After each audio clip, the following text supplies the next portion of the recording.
Quem é o Inteligência Limitada? Pra mim são os dois melhores do Brasil. Já viu, né? Já, os caras são diferenciados. Agora foram cancelados, mas o Flow foi cancelado aí um pouquinho, mas daqui. Vamos lá. Show? Glória a Deus. Meus amigos, a paz do Senhor Jesus, sejam todos bem-vindos a este canal. Sou o evangelista Márcio Emerson, você está no canal que está inscrito e hoje eu estou aqui com meu amigo, pastor Ezequiel Cardoso. Pastor Ezequiel, seja bem-vindo a este canal. Prazer. Top. Estamos aqui para falar sobre, como você já viu na descrição, o pregador e a questão da itinerância, que é um tema que nós também somos familiarizados. E o pastor Ezequiel, aproximadamente aí, tem mais de 16 anos exercendo a função no ministério pastoral. São 23 anos servindo ao Senhor. Peguei aqui uma cola do nosso roteiro. Formado em teologia, oratória, 2 anos de hebraico e grego, noção de grego e hebraico, atualmente acadêmico de psicologia, professor de teologia, principalmente na área da hermenêutica, homilética, oratória, e também pastor auxiliar da Assembleia de Deus do Navingre. Perfeito. Pastor Ezequiel, seja bem-vindo. Um Fique à prazer vontade. imenso estar aqui. Tá escrito, coisa boa. Aí esse projeto abençoador para o povo ter uma voz. Sim. Né? Uma voz, conhecer os ministros da nossa cidade, Sim. os pregadores da nossa cidade, cantores, pregadores que aqui virão. E é um projeto que tem muito a crescer e para mim é uma honra de ser um dos primeiros, né? Estar aqui após o George, o nosso mestre. Nosso né? mestre, Jorge. E aí para mim é uma alegria imensa. Amém, meu amigo, amém. E hoje a gente quer falar justamente sobre essa temática que é a questão da itinerância, né? Eu separei aqui algumas perguntas e dentre essas perguntas, quero destacar logo aqui a primeira, que talvez seja o que mais entra em conflito para aquele que está iniciando a caminhada de pregador, né? Como foi esse chamado? Quando foi que se tornou Ezequiel itinerante? Perfeito. Tudo começou no ano de 2008. Na verdade, um ano antes, 2007, eu já estava querendo me fortalecer em Cristo, na igreja. Eu sou, né, nascido, como a gente usa, falando muito popular, nascido em berço evangélico. Sim. E com 2007 para 2008 foi uma transição espiritual na minha vida. Eu percebi que Deus tinha alguma coisa comigo. Meus pais, os dirigentes das congregações sempre falavam. As irmãs de tarde de louvor, lembra da tarde de louvor? Rapaz, Extinta é tarde de forte. louvor. Então, todas as vezes elas profetizavam algo sobre a minha vida. Então, eu comecei a perceber que eu precisava viver um projeto, um sonho de Deus para mim, né? Ok. Quando eu digo sonho de Deus, é até uma expressão interessante em hebraico, né? Essa paixão. A palavra hineni, que é a proposta de Deus por. Ok. Então, colocar do sonho de Deus. E ele vai produzir um ardor em você, uma motivação, um desejo, um impulso de você se tornar aquilo que ele deseja que você se torne. Então, Sim. é o hineni, né? E aí, nesse período, comecei a me dedicar. Comecei ali pela música, né? Eu queria ser músico, Baterista, diz que, né? muita gente sabe disso. Mas não deu certo, né? Então, Deus tinha um projeto diferente para mim. E aí eu comecei a perceber que eu precisava me esmerar naquilo que Deus me chamou. Então eu ouvia os pregadores da época, que era o pastor Toninho, o pastor Reginaldo Moura, o pastor Rodrigo, Paulo França, estive recentemente com ele, Sim. Paulo Robson. Então muita gente boa na época que eu via ministrar, João Paulo, Renan, né? Tá. Para mim até hoje são meus mestres. E aí eu tive o insight, né? A proposta, realmente Deus tem aí. Então tudo começou em 2008. E em 2009, finalzinho de 2009 para 2010, já estava ministrando já em outras cidades, como Cursá, Castanhal. Então foi algo assim, ao meu ver, humanamente falando, muito rápido. Mas de fato, mesmo começou em 2008. Muito bacana. E dentro dessa linha, desse tempo, desse chamado ou chamamento que a gente pode dizer, né? Hoje, como é que tu faz para organizar tanto a tua vida espiritual como a tua questão emocional e levar essa mensagem em diferentes lugares? Como é que o pastor Ezequiel hoje ele faz essa organização espiritual, emocional e está em diferentes lugares, em diferentes contextos, diferentes públicos e diferentes temas? Como é que esse pregador se comporta aí? Perfeito. Bom, eu particularmente, eu tento o máximo não produzir ou criar uma expectativa em mim, né? Propriamente em mim. Uma expectativa não é minha, a expectativa eu coloco em Deus. Então, espiritualmente falando, na minha opinião, eu retiro toda a expectativa minha, da minha performance. Porque o que produz vida no meu ouvinte não é minha performance, Ok. é a minha espiritualidade. Até fiz uma anotação aqui Sim.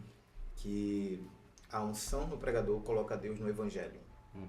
Ou seja, eu sou um pregador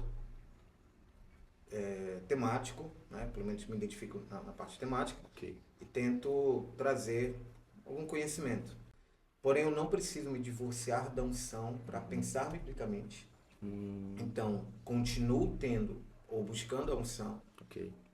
tirando toda expectativa minha humana, minha performance, que é necessário ter, o domínio do púlpito, a performance, porém, não que ela vá sobressair mais do que a minha espiritualidade. Então, a minha espiritualidade, a unção que busca Deus, ela é espontânea. Ezequiel Cardoso, né, aqui, não sou sistemático na espiritualidade. Entendi. Não sacralizo a oração. O que é sacralizar a oração? É entender que você precisa estar 24 horas ali de joelho, aquele padrão, né? Não, a oração, até o termo grego adlepto, significa que a tua vida ore, né? Ou seja, a minha vida ora frequentemente. Estou dirigindo, estou orando. Estou estudando, estou orando. Estou indo para algum compromisso, estou orando. Estou em casa, estou orando. Então, a minha espiritualidade, ela é livre, espontânea. Então, não tem aquele padrãozinho, né? Hino da harpa, a leitura bíblica, meia hora de oração. Não. É algo muito espontâneo. Tem dias que eu chego, ouço um devocional, um louvor, leio um texto bíblico, ou tem dias que eu já vou direto para a oração, já dobro meus joelhos, choro, oro. Tem dias que eu preciso fazer muita coisa em casa ou fora, e nisso eu tento levar Deus comigo, porque eu sei que naquele mesmo dia eu tenho um compromisso com a pregação. Então, eu não posso entender que a oração é em segundo plano. Entendi. A oração é primeiro plano na vida do pregador. Então, a minha espiritualidade como pregador é essa. Ela é espontânea, mas ela é prioritária. Pronto. E a questão do emocional? Porque assim, nem todo dia nós estamos. Estou aqui super saiyajin da fé, Não. pronto, apto para pregar. E aí, como é que faz? Eu tenho falado isso recentemente em pregações. Tem dias que eu não quero ler, tem dias que eu não quero orar, tem dias que eu não quero culto, tem dias que eu não quero pregar. Porque emocionalmente falando, eu estou desanimado. Ok. Eu estou preocupado. E isso não tira de mim a minha espiritualidade, mas mostra, escancara a minha humanidade. Então, tem dias que não quero pregar. Amo pregar e faço isso há 16 anos. Ok. Tem dias que não quero. Mas tem um porém. Eu sei do compromisso que tenho. E o meu trabalho me cura. Olha aí. O meu trabalho me cura. Então, das 6h30, 6 horas, estou minimamente ali, sem vontade alguma de ir. Mas das 6h30, 7, tá tudo certo, meu filho. Você tá vindo, olha, o endereço é esse e tal. Aí eu passo uma gravata, passo uma roupa, pego uma gravata. Mas quando eu chego ao culto, 8 horas, 8h15, 8h20, eu tô maluco para pegar o microfone e pregar. Sim. E naquele momento eu sou renovado, revigorado, revitalizado por Deus. Mas tem orações que eu não quero fazer, tem pregações que eu não quero fazer, tem dias que eu não quero ter esse compromisso, tem dias que eu quero ficar no Netflix, tem dias que eu quero sair, tem dias que eu quero uma resenha com os amigos. Mas eu tenho níveis de prioridades que não podem ser negociados. Isso é muito bacana, trazer essa questão, essa humanização para o do pregador. Exatamente. Por quê? Porque às vezes a própria igreja tem uma visão do pregador meio que distorcida, né? Alguém que inabalável, agendou, deu a palavra, tem que chegar lá, independente dele. E aqui a gente tem que ter esse cuidado, esse equilíbrio como pregador, justamente para não ter esses conflitos, e até mesmo se tem um conflito, ele consegue se autocurar. que é Exato. através da função, né? A função cura, o trabalho cura. Uhum. E assim, dentro dessa linha de raciocínio, hoje, qual foi, assim, Ezequiel, a maior dificuldade que tu teve que enfrentar como pregador itinerante? Porque não tem como definir todas, mas tem dificuldades que tocam em ti. Ai, Tem. isso aqui, meu irmão, Deus o livre. Por quê? Hoje, o que é que gera maior dificuldade no pastor Ezequiel? Bom, eu, até o momento, graças a Deus, não tenho tido com tanta frequência algumas dificuldades que me paralisem de fato. Mas já houve momentos de estar com preocupações particulares, Ok. ou estar triste ou aborrecido com alguma situação, até mesmo eclesiástica, Uhum. e ficar ali literalmente sem algum mover, né, de continuar isso. Então, acredito que até o momento a minha maior dificuldade é interessante isso, salvo engano, foi Spurgeon que falou, perguntaram a ele, Spurgeon, você não cansa de pregar todos os dias? Ele diz, não, o que me cansa é pregar para uma igreja sonolenta. Eita. Então, a minha maior dificuldade hoje como itinerante, como pregador, além das minhas preocupações particulares, meus anseios particulares, mas eu vinculo isso mais ao conceito alheio. Ter o desprazer de ver algumas igrejas sonolentas. Entendi. Isso tem dificultado muito, em alguns momentos, a minha vontade de continuar falando. Primeiro, qual é a sensação que tenho? É que você cumpre ali o seu papel, cumpre ali uma tabela, você pregou, mas como há uma situação, uma percepção que aquilo ali já passou. É como se tu falasse, tu pregasse e não houvesse uma validação daquilo. Você falou ao vento, você pregou esporadicamente, você falou aos bancos e não houve um efeito. Sendo que busca o efeito bem antes da ministração da pregação. Porém, percebo que em alguns momentos da pregação, pós-pregação, é como se a igreja não tivesse sido edificada a tal ponto. Então isso tem me dificultado muito, às vezes, a entender, será que continuo fazendo isso? Sabe aquele sentimento de Jeremias? Eu tenho falado, o povo não escuta. É mais ou menos isso que eu tenho tido ultimamente e tenho pregado com muita veemência sobre isso, de você ouvir a pregação e sair daqui validando essa pregação. Sair daqui, de fato, transformado. Então, a minha maior dificuldade hoje não é nem questões particulares minhas, meus anseios, que tem, mas é perceber, né, alguns aspectos que eu tenho pregado e sentido que não está tendo tanta validação como deveria ter. Uma Entendi. dificuldade que tenho tido ultimamente, Sim. já aceitar isso e querer continuar Entendi. esse projeto da itinerância. Mas assim, mano, tu acredita que isso é resultado de quê? Dessas igrejas sonolentas hoje? Tem uma pergunta meio delicada, fica à vontade, mas é uma pergunta que é pontual. Hoje nós nos preparamos para pregar, tem tema, eu particularmente gosto de honrar o tema. Então, para isso, você vai ter que cavar o texto, pesquisar sobre o texto. Às vezes, o tema está fora do contexto do próprio texto. O tema fala uma coisa, o texto fala outra coisa. Mas, assim, hoje, como é que tu enxerga esse cenário dessas igrejas mais sonolentas, desse diferente tipo de público? E como é que, desse pregador aqui, como é que eu tenho que me comportar diante disso? Porque não é só pregar por pregar. É isso que eu estou tentando. Porque o que me incomoda é isso. Pregar só por pregar. Será que é só mais uma agenda? Não, não é só mais uma agenda. E como é que tu enxerga? Qual é o teu ponto de vista em relação a Eu isso? percebo que a igreja hoje tem se tornado sonolenta, uma geração bocejante, pois ela tem escutado um misto de sermões, um misto de mensagens.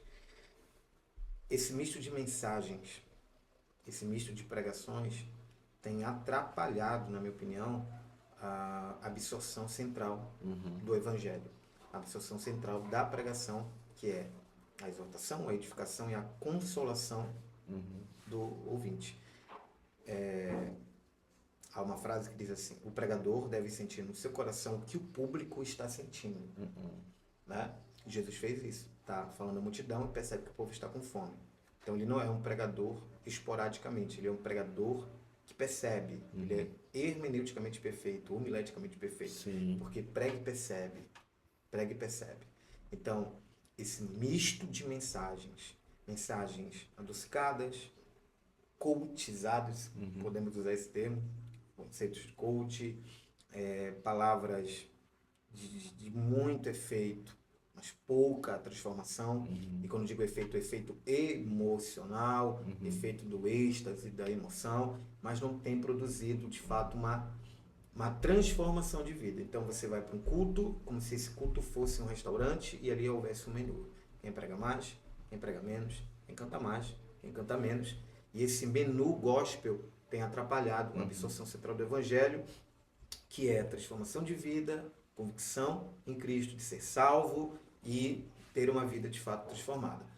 Aí você ouve um padrão de mensagem aqui, aí ouve outro ali, e você vai misturando seu ouvido, né, com tanta coisa. Isso vai produzindo na igreja uma diminuição. Uma diminuição de motivo de estar. Houve uma coisa aqui, houve outra coisa lá. Preguei agora recentemente uma igreja em Coraci. 2 senhorias me abordaram após, tinha uma cantina, a gente foi comer lá, e elas abordaram: pastor, sempre vem aqui porque o senhor sempre tem algo a falar diferente.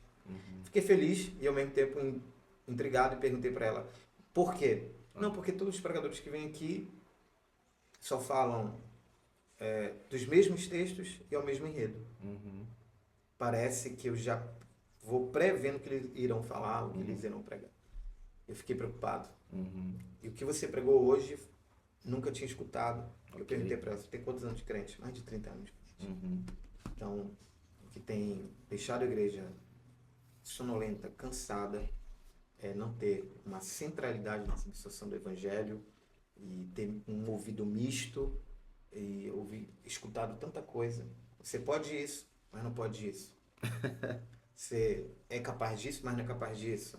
Então são pregações que não tem um padrão único. Um norte, né? Um norte. Direcionamento. Aí a pessoa fica indecisa. Faço isso ou não faço?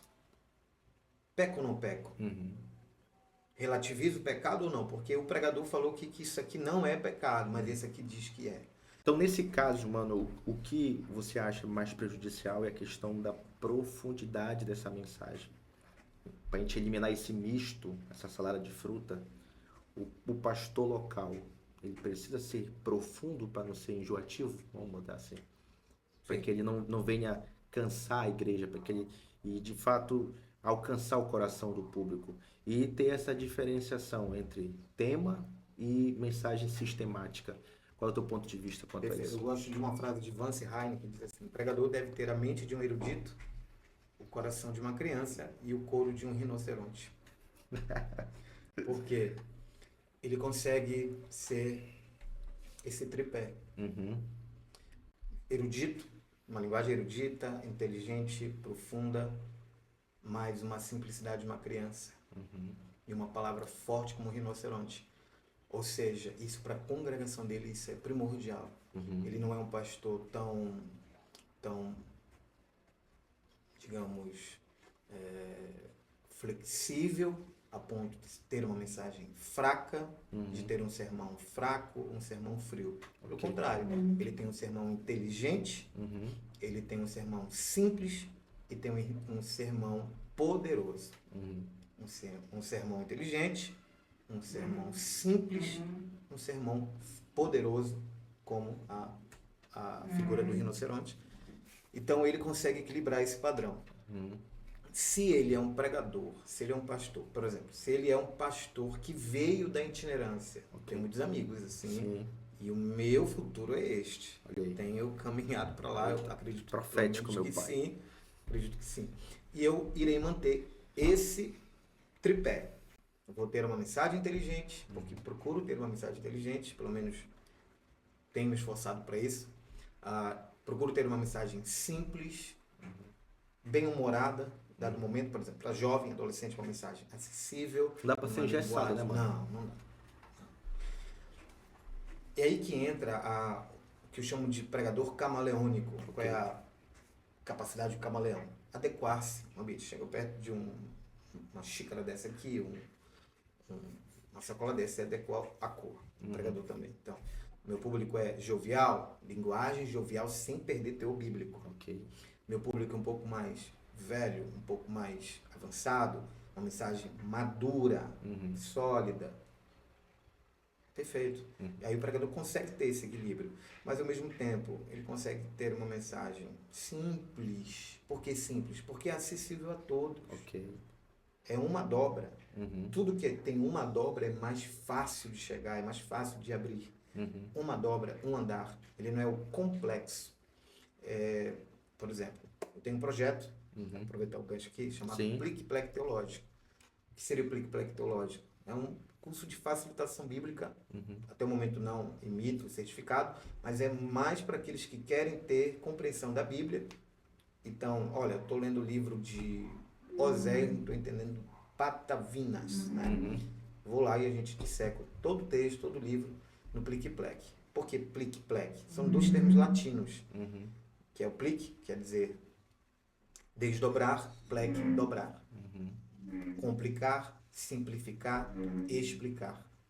Então, plique, explicar. E o que é explicar? Desdobrar, esticar conteúdo, algo que estava outrora ali, anteriormente, dobrado. Então, a função do pregador, a função do pastor, a função do ensinador é esticar o conteúdo, é ter o conceito plique do seu sermão. Então, pregador é isso, repetindo, tem que ter esse padrão.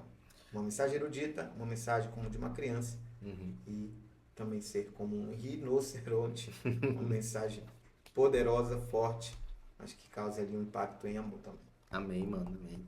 E hoje, o que que tá queimando aí? Qual é a vibe do momento, pastor Ezequiel? Perfeito. Qual é a mensagem que tá incendiando a tua alma, que com naturalidade tá compartilhando aí, galera? Muito. Eu acho que só esse mês, estamos em setembro, já ministrei ela 5 vezes. Desejos substituídos. Desejos substituídos. Desejos substituídos. Cada pregador ele tem um repertório, pelo menos eu acredito que sim. Então, eu tenho vivido esse repertório porque pregar é uma mão de via dupla. Uma mão de via dupla, por exemplo. É a parábola do banquete, Lucas 14, é a parábola das desculpas, né? O convite é feito ao indivíduo, isso é muito sério para o judeu, né? Então, você recebe o convite. Vem aqui, te dou um convite, você recebe o convite, né? O save the date, né? Que fala hoje, mais chique. Quando eu lanço o convite a você, você se torna imediatamente um conviva. Uma das definições de conviva é manter-se vivo. Manter-se vivo no convite. Eita. Quando te dou um convite, você imediatamente tem o impulso de querer estar, a vontade de querer estar e o desejo de querer estar. O desejo de querer participar, de celebrar juntamente com aqueles que te convidaram. Na parábola, chega-se um mensageiro dias antes ou horas antes para confirmação do convite e eles usam desculpas. Não posso ir porque eu comprei o terreno, não posso ir porque comprei juntas de bois, não posso ir porque vou me casar. Cada efeito desse é ato imediato. Na compra você já experimenta. Na compra você já observa e analisa. O que ainda pode ali diminuir um pouquinho seria o casamento, que é um deles. Vou casar-me, não posso ir. Sinta-me ou deixa-me por escusado, que significa meus interesses são mais importantes que esse convite. Ou seja, eu te convido em setembro para você participar em dezembro. E você tem que manter-se vivo de setembro a dezembro. Manter-se vivo no convite, porque foi te impulsionado um desejo. Só que até dezembro. Tem muita coisa. Outras coisas virão. Porque todo desejo é substituído por um desejo maior. Todo desejo sempre será substituído por um desejo maior. Se você come um sushi, se você come qualquer outro alimento, né, meio atípico, mas chega aqui um churrasco, ou qualquer outra alimentação que você adore, ame, você vai substituir. A mesma coisa na vida espiritual. Desejos são substituídos. É como se eles estivessem dizendo para o próprio dono do banquete: quando tu me convidastes, eu não tinha o que eu tenho hoje. Quando tu me convidastes, eu não tinha um casamento. Quando tu me convidastes, eu não tinha esse carro. Quando tu me convidaste, eu não tinha esse cargo. Quando tu me convidaste, eu não tinha esse emprego. Hoje eu tenho. E isso substituiu o meu desejo. O meu coração mudou. Então, sinta-me por escusado. Meus interesses, não abro mão para viver os teus interesses. Qual é o repertório do momento? É que o pregador, ele precisa viver prioridade. Porque o pregador é constituído de 3 coisas: leitura, oração e tentação. Leitura, oração e tentação. E quando digo tentação, em todos os aspectos de tentação. E estas tentações podem substituir os teus desejos primários. Porque quando Cristo te convidou, você estava impulsionado, motivado, entusiasmado.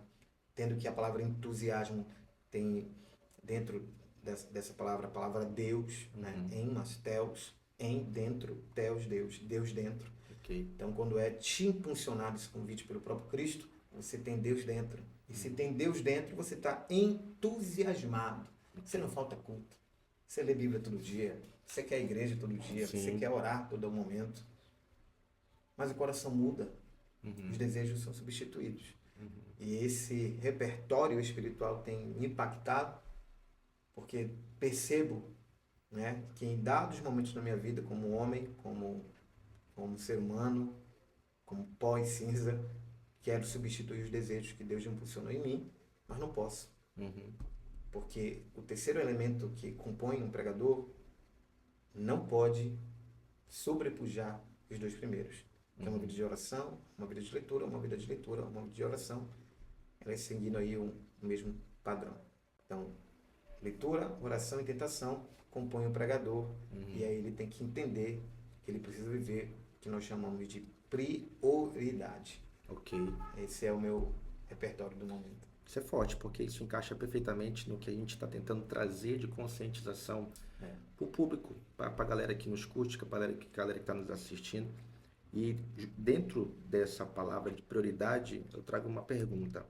Como é que o pastor Ezequiel hoje ele está conseguindo conciliar vida pessoal? O senhor é professor de teologia, o senhor é acadêmico de psicologia, o senhor é pregador itinerante, você é pastor auxiliar e você é o pai, né? Você é o marido. Como é que o senhor está conseguindo hoje fazer essa administração de tempo, de prioridade, tentação, organização?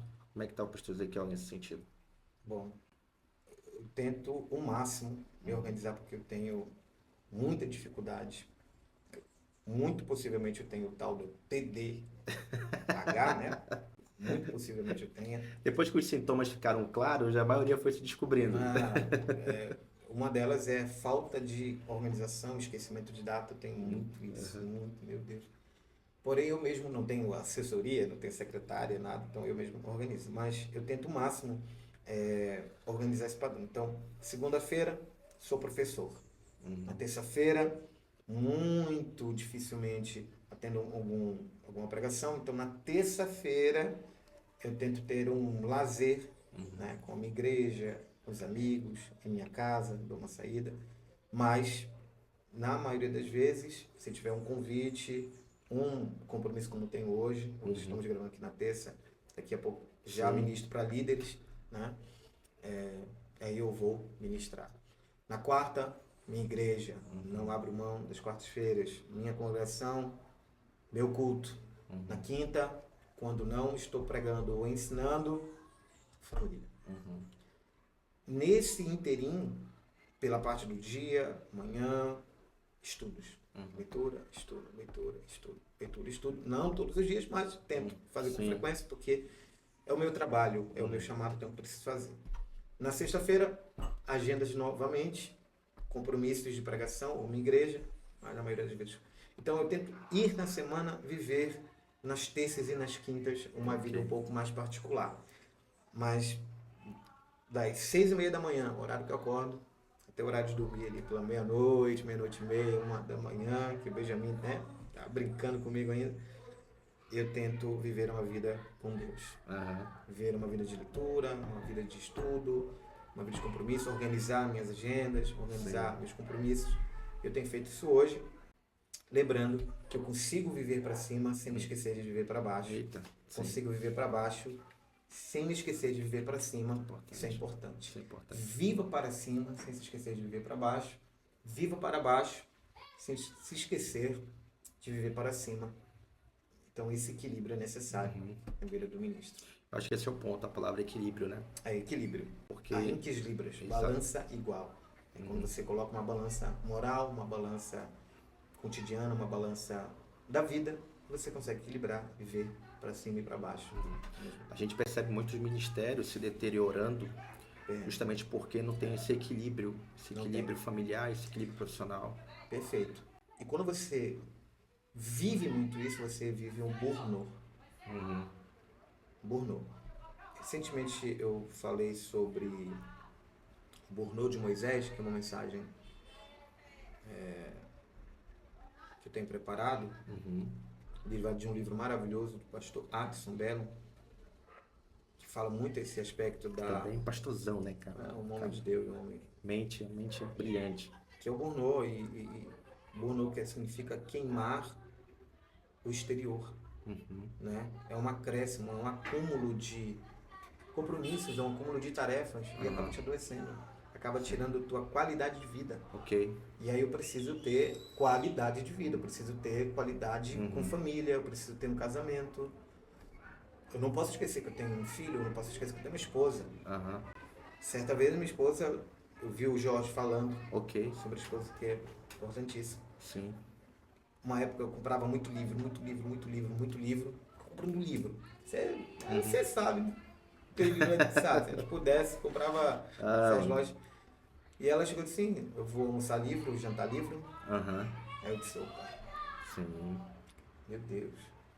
Ou seja, a gente tem que ter um equilíbrio com casa, um equilíbrio com família. Amor, sou culto, sou igreja.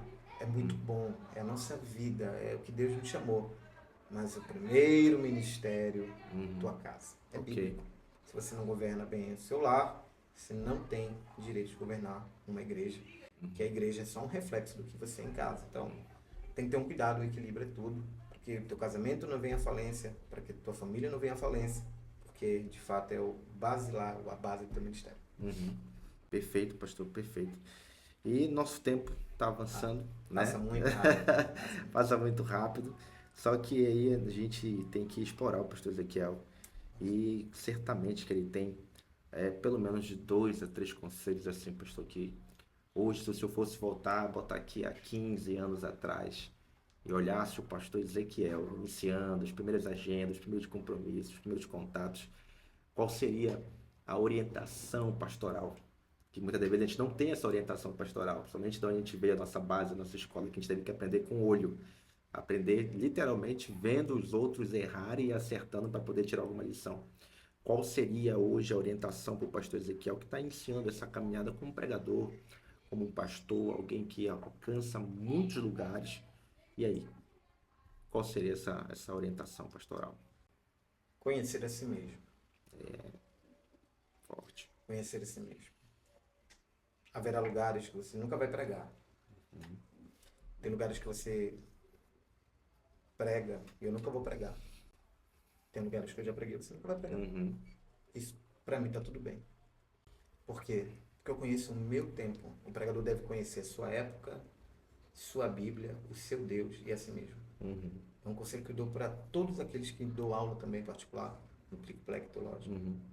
É um conceito mais de mentoria também. Se você conhece a si mesmo, você conhece seu coração. Se você conhece seu coração, você sabe que alguns acessos não te serão permitidos, porque você pode mudar o seu coração. Então, para quem está começando agora, tente guardar seu coração. É um conselho bíblico. O coração aqui, ele é ambivalente. Ele é, ao mesmo tempo que ele guarda, ele também é tão precioso que precisa ser guardado. É como se o coração também fosse o cofre. O cofre que é guardado no próprio cofre. Então, o meu coração mostra minhas intenções. Então, para quem está começando agora, conheça a si mesmo. Conheça a si mesmo. Se você conhece a si mesmo, você entende que tem lugares que você pode diminuir, falir, porque há desejos que te empobrecem. Há desejos que te diminuem. Então, meu conselho, quando eu digo conhecer a si mesmo, é ter cuidado com os seus desejos. Conheci muitos ministros que queriam pregar o Brasil inteiro, que Ok. conseguiram, mas alegam que não tem mais tempo nem para orar. Olha aí. Não tem mais tempo nem para orar. Isso vale a pena? Preocupante até, né? Não vale a pena. Nem que você seja um pregador eternamente de Belém, mas continua crente, continue sendo um pregador unicamente da cidade de Belém. Exemplo. Então, cuidado com os seus desejos. Conheça a si mesmo, conheça a sua Bíblia, a sua época e o seu Deus, que é um conselho que eu dou para todos aqueles que estão começando agora. E quem está começando agora está começando bem. Anda até de avião. Anda de Uber. Não sabe o que é uma bicicleta? Tem a contribuição da igreja que ajuda ele nas suas necessidades pessoais. Fica famoso. E hoje com a internet, né, professor? O advento da internet ajuda muito os ministros que estão começando agora. É aí que entra o que eu estou falando. Ok. Cuidado com os seus desejos, cuidado com o seu coração. Eles são enganosos. O nosso coração é enganoso. E aí o meu conselho aos que estão começando agora é conheça a si próprio, conheça a si mesmo. Você conhecendo a si mesmo, você sabe que haverá lugares que você não vai pisar e nem deve pisar, porque isso pode mudar teu coração. Esse é um fator, já seria um encerramento, mas sim, isso é muito pesado. Sim. O senhor tocou em um ponto que, para mim, foi fundamental para que eu mantivesse vivo no ministério. Porque é uma crise ministerial. Há Sim. crises ministeriais. Crise vocacional. Pronto. Crise vocacional. Pronto. Tem até no meu Rios do Instagram, tem uma série de crise vocacional. É quando o pregador vive crises vocacionais. Será que eu continuo pregando? Será que eu continuo vivendo? Será que eu continuo fazendo? Sim. Isso é prejudicial. Não, é prejudicial. Então, quando você tem esse autoconhecimento, primeiro, da tua própria chamada. Por exemplo, eu, particularmente, eu amo pregar. Eu gosto de pregar. Eu quero pregar. Se for para pregar todo dia, eu quero pregar. Só que eu entendo que a minha chamada não é só pregação. Exato. Minha alma incendeia Exato. a questão pastoral da coisa. Então, eu consegui identificar isso, consegui visualizar isso. Pronto. Para mim foi um descanso, um bálsamo. E outra, saber que tem gente melhor que tu. Humildade. Saber que tem gente melhor que tu. Eu louvo a Deus quando eu prego primeiro do que alguém que eu sei que é 1000 vezes melhor do que eu. Porra, eu fico feliz, meu coração fica calmo. Obrigado, Senhor, que eu vou pregar primeiro. Bem-vindo ao meu mundo. Então, ter essa autoconsciência é muito bacana. Pastor, libere uma palavra para nós. Aquilo que está no seu coração, alcançar esse povo aí.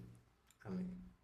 Bom, eu tenho vivido isso, né? Eu quero compartilhar e falei isso logo quando cheguei aqui. Não despreze as pequenas coisas. Eita, é isso. É uma palavra que tem ardido também no meu coração esses dias. E fazendo retrospecto do que éramos há 10, 16 anos atrás. Eu nunca desprezei as pequenas coisas. Todo começo é pequeno. Tudo começa com 200 denários. Quando você tem uma mente compacta, conteúdos compactos, recursos compactos, depois eles vão expandindo-se. O próprio Deus falou a Jó, Jó, o teu começo será pequeno, mas o teu final será grande. A palavra que eu tenho hoje para você que está assistindo a gente aqui, tudo que tem agora, tudo que tem hoje, nesse exato momento, teus recursos, use-os. Use-os. São pequenos, são limitados, compactados. Deus vai expandi-los, Deus vai aumentar, Deus vai expandir. O João Batista reconheceu que diante de Jesus ele era tão pequeno que ele disse que ele cresça e diminua. No grego é que ele se amplie e eu continue mais baixo do que eu já sou. Então, quando eu entendo o conceito de humildade, e humildade não é autocomiseração, humildade é reconhecimento da pequenez, mas com uma convicção, um conceito da grandeza de Deus. Então, você é pregador, você é ministro, você é cantor, você é obreiro, você é pastor de igreja, de pontinhos de pregação. Não despreze as pequenas coisas, porque logo, logo elas serão assombrosas, colossais e a glória sempre será de Deus. Amém? Que Deus te abençoe. E é isso aí. Meu amigo, obrigado. Amém. De verdade. Tamo junto. Por cada palavra, por cada conselho, por cada orientação, e compartilhar o seu tempo daqui você já vai pregar. É interessantíssimo isso. Meus amigos, obrigado por esse tempo, obrigado por você ter chegado até aqui. Peço que você se inscreva neste canal, deixe aqui o seu like, compartilhe, deixe aqui no comentário aquilo que mais falou contigo, que mais tocou em você, as orientações, os conselhos. Esse é o canal está inscrito e até o próximo vídeo. Tamo junto. Top.